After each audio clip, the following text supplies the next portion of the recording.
राधे राधे, जय माता दी एवरीवन। कैसे हैं आप सब? होप करती हूँ आप सब बहुत ही अच्छे होंगे गाइस। मैं भी बहुत अच्छी हूँ। तो चलिए गाइस, आज की वीडियो में हम आपके साथ शेयर करने वाले हैं कि नवरात्रि कब है, नवरात्रि में हमें चौकी कैसे लगानी है, नवरात्रि में हमें ज्वार कैसे बोने हैं, नवरात्रि में कलश स्थापना कब करनी है, कैसे करनी है, और नवरात्रि की पूजा कैसे की जाएगी। तो सारी जानकारी आज आपको इस वीडियो में देखने और सुनने को भी मिलेंगी।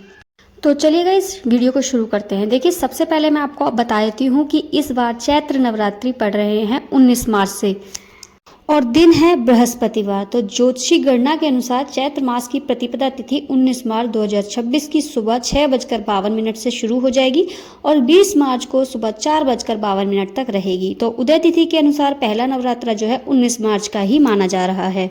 आपको 19 मार्च को ही पहले नवरात्रि की पूजा करनी है, चौकी लगानी है माता रानी की। तो आपको क्या करना है, सबसे पहले आपको एक चौकी लेनी है। साफ शुद्ध स्थान देखें जहां पर आपको माता की चौकी लगानी है, और चौकी आपको उत्तर पूर्व दिशा की तरफ लगानी है। मतलब जो पूजा करता है उस व्यक्ति का मुख या तो उत्तर की तरफ होना चाहिए या पूर्व दिशा की तरफ होना चाहिए। इस बात का भी आपको ध्यान रखना है। तो चौकी के ऊपर एक लाल रंग का या पीले रंग का कोई भी साफ शुद्ध कपड़ा बिछा ले। उसके ऊपर सर्वप्रथम आपको माता रानी को विराजमान करना है, गणेश जी को विराजमान करना है। थोड़े से नीचे अक्षत रखें, उसके ऊपर माता रानी को विराजमान करें, गणपति जी को विराजमान करें। और यदि आपके कोई कुल देवी या कुल देवता हैं तो आप उनको भी चौकी पर स्थान दे सकते हैं। जैसे कि यहाँ पर हमारी कुल देवी केला माता हैं, तो हमने उनको भी विराजमान किया है चौकी पर। थोड़े से अक्षत रखकर ही आपको सभी को विराजमान करना है, मतलब स्थापना करनी है सबकी। और आपको इस बात का भी ध्यान रखना है कि जब आप चौकी पर स्थापना कर रहे हैं ना, तो ये चौकी बिल्कुल भी हिलनी नहीं चाहिए। ये 9 दिन तक एक ही जगह बनी रहती है चौकी, तो इसको आपको बिल्कुल भी हिलाना डुलाना नहीं है। साफ सफाई जो करें ऐसे ही करनी है आपको। और उसके बाद आपको जो है नवग्रह की स्थापना करनी है। नवग्रह की स्थापना आप सुपारी से भी कर सकते हैं। 9 सुपारी लेकर अक्षत रखकर उनके ऊपर आप नवग्रह की स्थापना कर सकते हैं, या फिर आप इस तरह से धातु का यंत्र है, अगर आपके पास नवग्रह यंत्र है तो आप इस तरह से भी नवग्रह की स्थापना कर सकते हैं। तो मेरे पास धातु का नवग्रह यंत्र है, मैं हर बार ऐसे ही स्थापना करती हूँ। तो यहाँ पर मैंने सभी की स्थापना कर दी है। स्थापना करने के बाद अब आपको क्या करना है, देखिए, अगर यहाँ पर आप लड्डू गोपाल की सेवा करते हैं तो लड्डू गोपाल को भी यहाँ पर आप विराजमान कर सकते हैं। मैं भी लड्डू गोपाल की सेवा करती हूँ, तो मैं चौकी पर हर बार लड्डू गोपाल को भी बिठाती हूँ। तो सबसे पहले आप थोड़े गंगा जल के छींटे दें भावपूर्वक, मतलब फूल से जो है स्नान कराएं सभी को।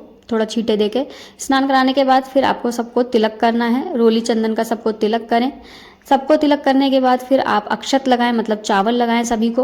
और देखिए गाइज, आप जो माता रानी की मूर्ति या तस्वीर जो भी आपके पास है, आप जिस किसी मूर्ति की या तस्वीर की स्थापना कर रहे हैं, अगर आप मिट्टी की मूर्ति ले रहे हैं तो आपको हर बार जो है मूर्ति चेंज करनी चाहिए। अगर किसी धातु की है या तस्वीर है तो आप उसी मूर्ति से हर बार पूजा कर सकते हैं। उसके बाद सभी को वस्त्र स्वरूप कलावा समर्पित करें। माता रानी को लाल चुन्नी जरूर उड़ानी चाहिए नवरात्रि में, तो नई चुन्नी लेकर आए माता रानी के लिए।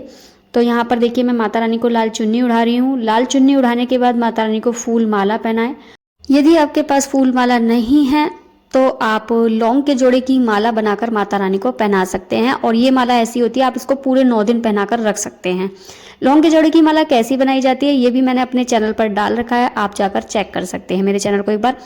और देखिए, अगर फूल माला नहीं है और लौंग की माला भी नहीं है तो कुछ फूल भी समर्पित कर सकते हैं आप सभी को, सभी देवी देवताओं को। यदि आपके घर में भी लड्डू गोपाल हैं और आप उनकी पूजा और सेवा करते हैं तो आप उनको चौकी पर विराजमान कर सकते हैं यहीं पर। अगर नहीं है इतनी चौकी पर जगह तो आप मंदिर में भी बैठे रहने दे सकते हैं। और मंदिर में भी आपको अलग से दीपक जरूर जलाना है, जरूर लगाना है नवरात्रि में। और नवरात्रि में यहाँ पर तो आपको डेली ही माता रानी की पूजा और सेवा करनी है। तो लड्डू गोपाल जी को भी स्नान कराएं, उनको नए वस्त्र पहनाएं। वस्त्र पहनाने के बाद उनको तिलक करें, अक्षत लगाएं, फूल वगैरह चढ़ाएं, उन पर फूल माला पहनाएं।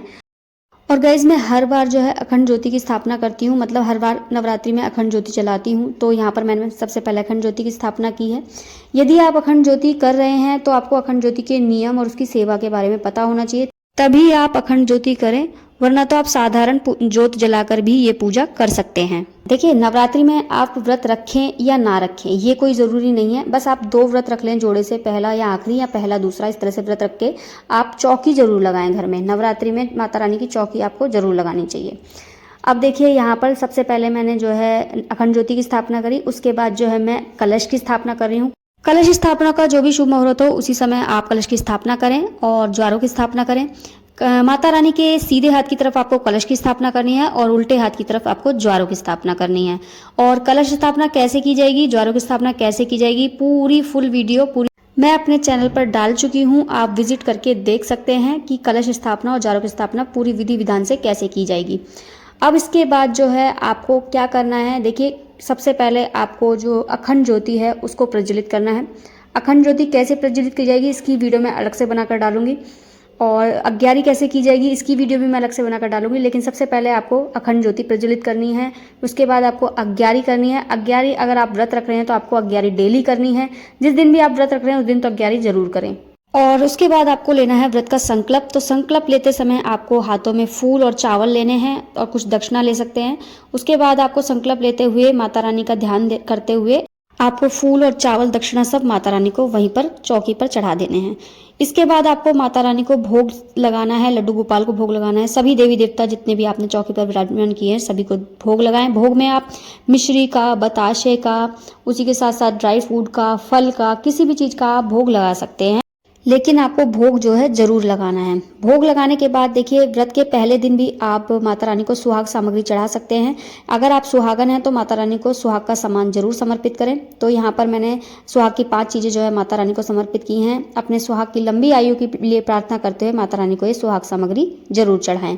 उसके बाद आपको सभी देवी देवताओं की आरती करनी है। सबसे पहले आपको गणपति जी की आरती करनी है, उसके बाद माता रानी की आरती करनी है। तो बस इसी तरीके से आरती करते हुए यहाँ पर आपकी पूजा हो जाती है संपन्न। इसी तरीके से आपको पहले नवरात्रि में सरल विधि द्वारा माता रानी की पूजा करनी है। ये मैंने बहुत ही सरल विधि से और संपूर्ण विधि से आपको पूजा विधि दिखाई है कि आपको पहले दिन कैसे करनी चाहिए पूजा माता रानी की। और पूजा में जो भी आपने जल का लोटा भर के रखा है उसमें एक बताशा डाल के उसे सूर्य भगवान को चढ़ा कर आए। तो बस इसी तरीके से पूजा की जाएगी। होप करती हूँ आपको मेरी वीडियो में दी हुई जानकारी अच्छी लगी होगी। अगर अच्छी लगी है तो प्लीज़ वीडियो को लाइक, शेयर, कमेंट करना बिल्कुल ना भूलें। चैनल को भी जाकर जल्दी से जल्दी सब्सक्राइब कर दें, जिससे आने वाली वीडियो के नोटिफिकेशन आप तक पहुँचते रहें और नई नई यूजफुल जानकारी आपको मिलती रहें। तो चलिए गाइज, मिलती हूँ नेक्स्ट किसी वीडियो में अच्छी सी जानकारी और पूजा विधि के साथ। तब तक के लिए राधे राधे, जय माता दी।